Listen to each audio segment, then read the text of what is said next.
Welcome to Valley News Live at 4. I'm Bobby Fallett. We are following breaking news for you at 4 as more U.S. forces are heading to the Middle East to help Israel defend itself against an Iranian missile attack.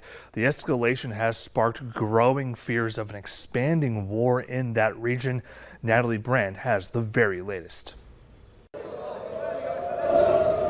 Sirens wailed and explosions could be seen in the skies over Israel as Iran launched a ballistic missile attack against Israel. Iran launched nearly 200 ballistic missiles towards targets in Israel.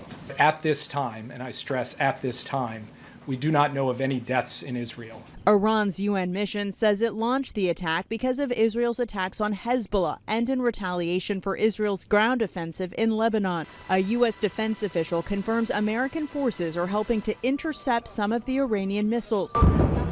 This comes as the Pentagon has moved additional military support to the Middle East to help Israel defend against further attacks. The U.S. is sending 3 additional aircraft squadrons to the region. An F-15, F-16, and A-10 squadron will be arriving soon.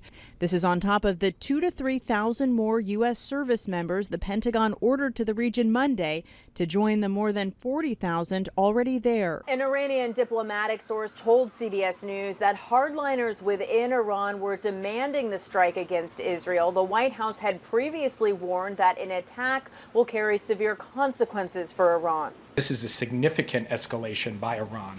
We are now going to look at what the appropriate next steps are to secure first and foremost American interests and then to promote stability to the maximum extent possible. Israel says it's keeping its ground forces close to the border to try to stop Iranian-backed Hezbollah forces from launching rockets into Israel. If the state of Lebanon and the world can't push Hezbollah away from our border, we have no choice but to do it ourselves. Israel has warned Lebanese citizens to evacuate the area, and many are heeding those calls with Hezbollah escorting civilians out.